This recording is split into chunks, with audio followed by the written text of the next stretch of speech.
Mr. Philipp Stein, welcome in Timișoara Classical Me event, a great event that started 3 years ago by Ovidiu Andriș.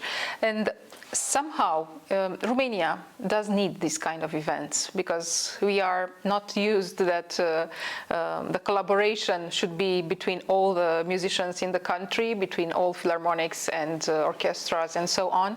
And Classical Me tries to emphasize this, to bring, of course, people from outside that are very good at what they do, as you are, and share their own experience. And somehow this is like a message of encouragement that all the people from the musical field should collaborate, not be competitors, but should collaborate and do great things for their country, for their musicians, for the younger generation.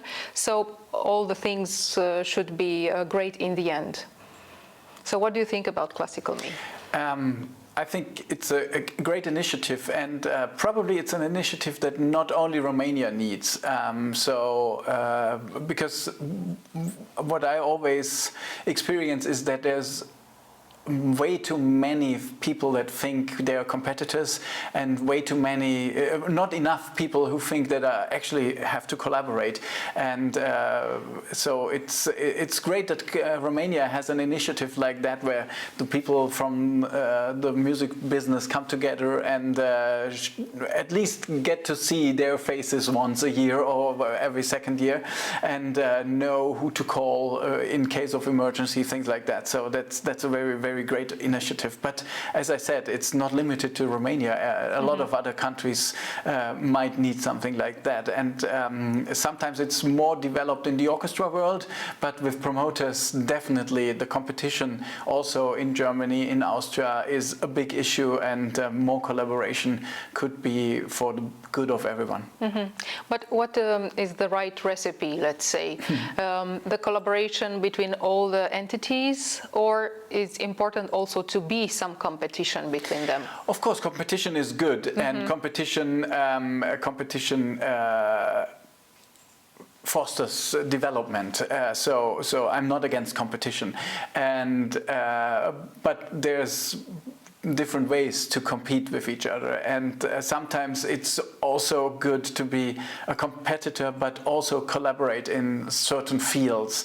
For example, promoters that are not in the same city but in cities close by could agree on inviting the same orchestra in the same time frame. That would save a lot of costs to all parties involved, to the orchestra, to both promoters, and would not necessarily cost a lot of audience. So so it's always good to be informed and to know your competitor, collaborator and partner, and where to reach them, how to talk to them. And so this is what I think is important.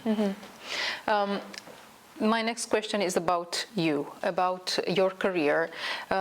This interview is dedicated also for the younger generation of musicians. So your experience is very important to them.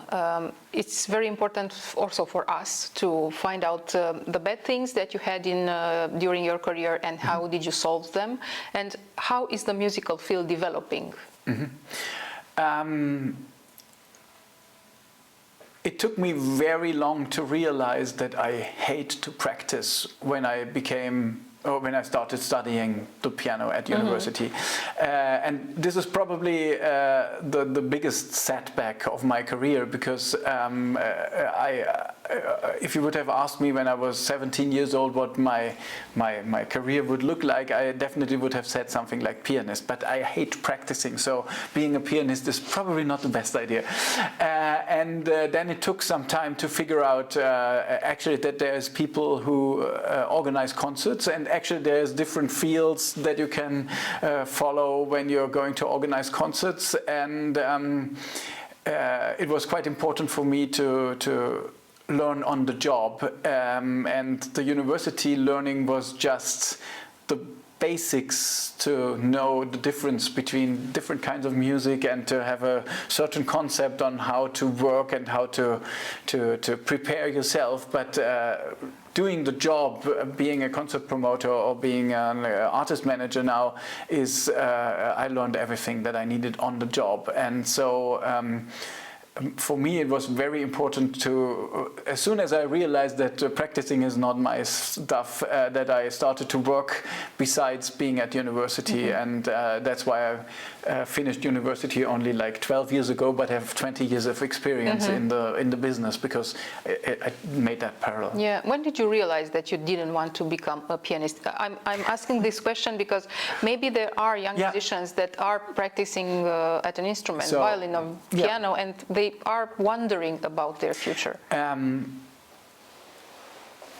Probably I answer a bit differently. So when I was at my school, I was definitely the best pianist at that school. And when I started to get to the first university where I started studying the piano, I was one of the best pianists there. And then when I get to the university in Vienna to started being a pianist, I was one of the not so good pianists there.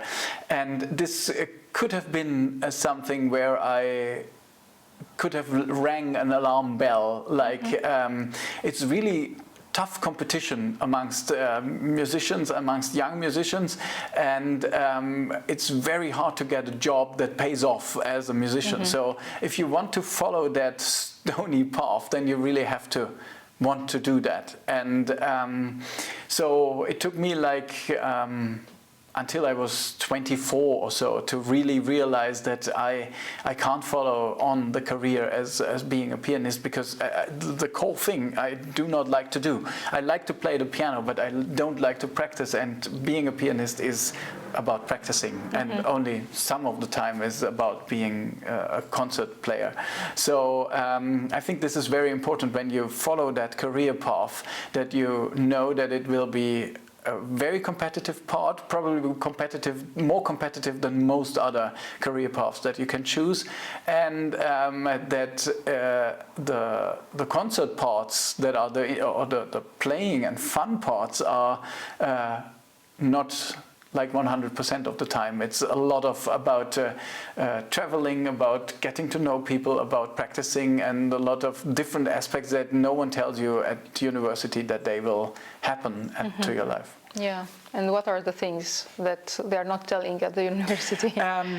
Well, what we realize as artist managers is that very basic principles of our business are not known amongst young musicians. So if I have the chance to promote one musician and I have two equally qualified, and one has a great biography and a great photograph and professional material, it's clear that I will follow that path, because both are really successful and really promising young artists, but for one it's much easier to promote than for the other. And I'm not talking about being a good-looking person, I'm just talking about quality material, where you see you don't have to work on do you include this or that into your biography, and is it okay to send a beach photograph from yourself to a concert promoter as the photograph for the concert. It's just about quality material. Yes, and building your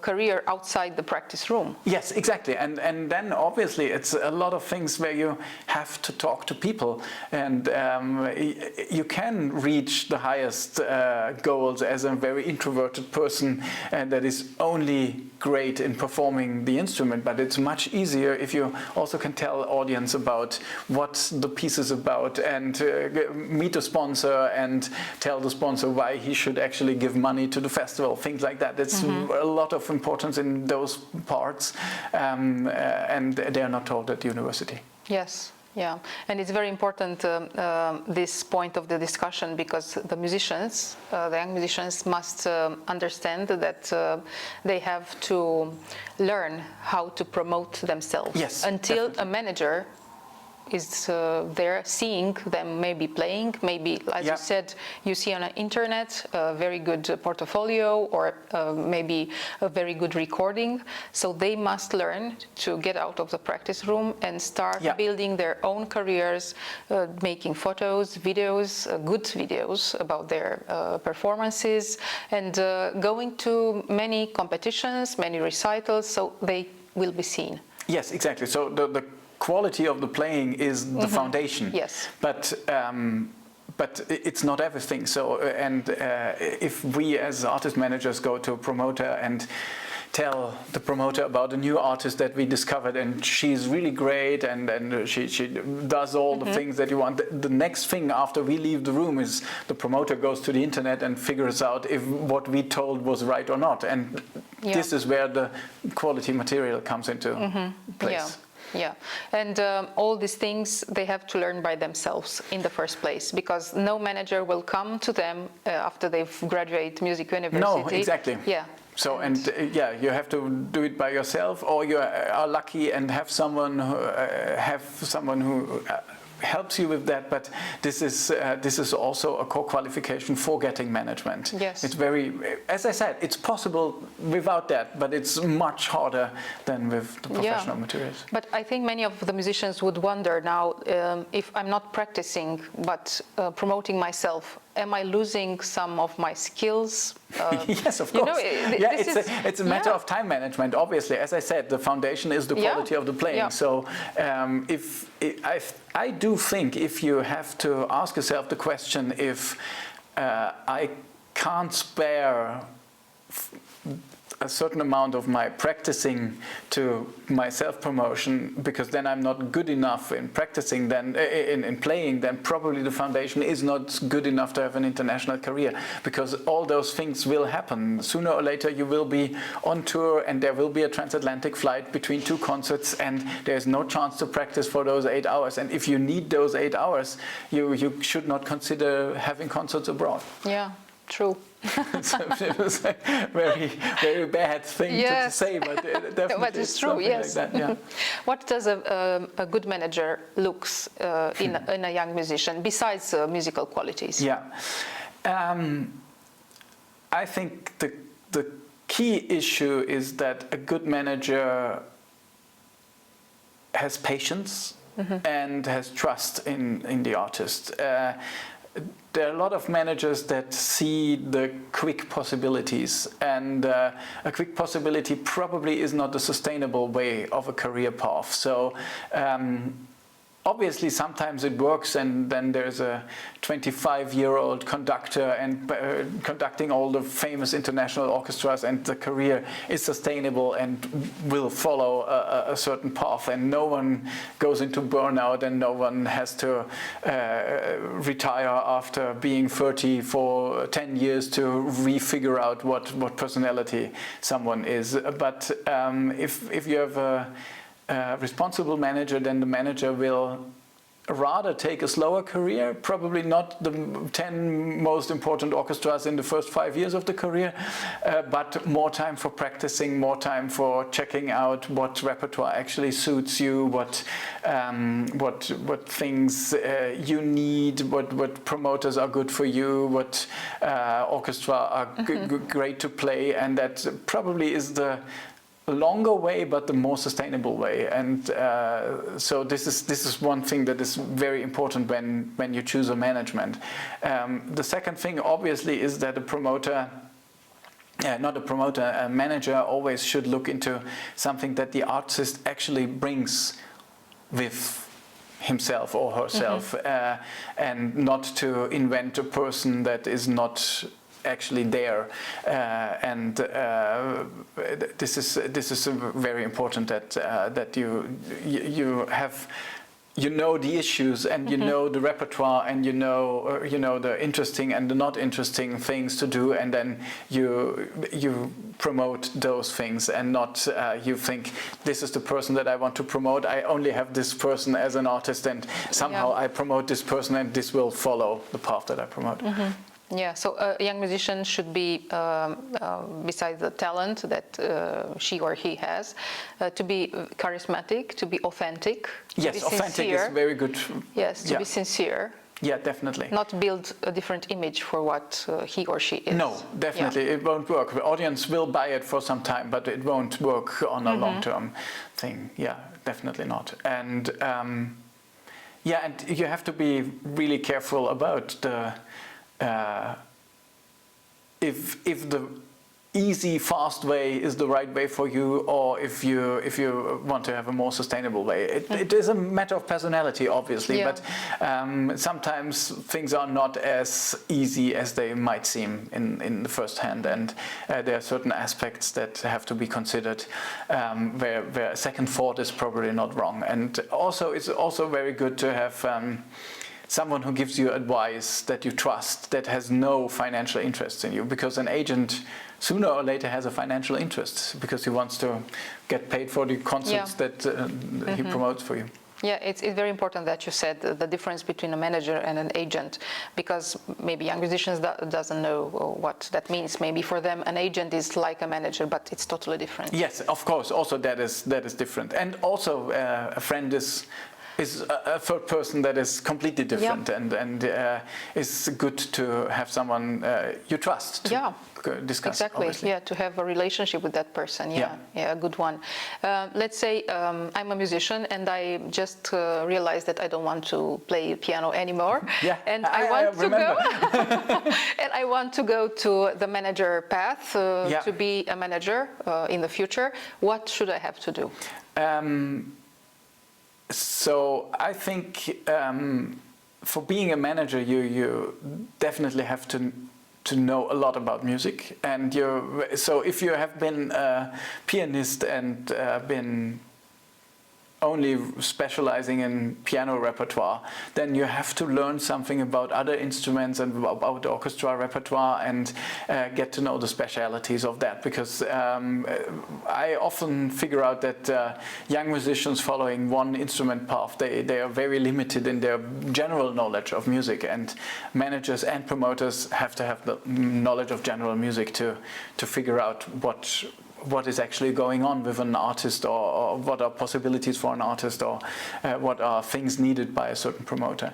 So this is one thing. And then, as I said, learning on the job. Try to find an internship at an agency or at a concert promoter. Actually, it does not matter that much if you start from the one side or the other side. That used to be different. It used to be either you are artist manager or concert promoter, and you decide that in the first step of your career, and then there's no chance to cross the line, and this is no longer that way. But training on the job is most important, and probably good ideas are summer festivals for those kind of stuff, because it's a limited amount of time and you see all the aspects, because they have so many concerts to do in a short period of time. Okay, so, and in the end, I want to dedicate some advices to a younger generation. Also repeating that social media is very important in their musical life, and they should get out from the practice room and build their own career, as we said. What else should they do? I think it's very important to have also something that that balances you besides music, because music is a job in the end, and if you do everything only for the music and your only joy comes from music, and you then have setbacks and bad experiences on your job, which is music, and you don't have anything to balance you, then you're getting a really tough time. So I think it's important to also think of things that are outside the music world. Also makes you a better artist if you can compare to things outside your core business, because you have to tell a story as an artist, and if the story is only important to artists because everything you do is about music, then it's very hard to attract an audience. If you have something where you can connect to your audience, then that is definitely helping. I think those are the two main things. Okay, thank you so much. You're welcome.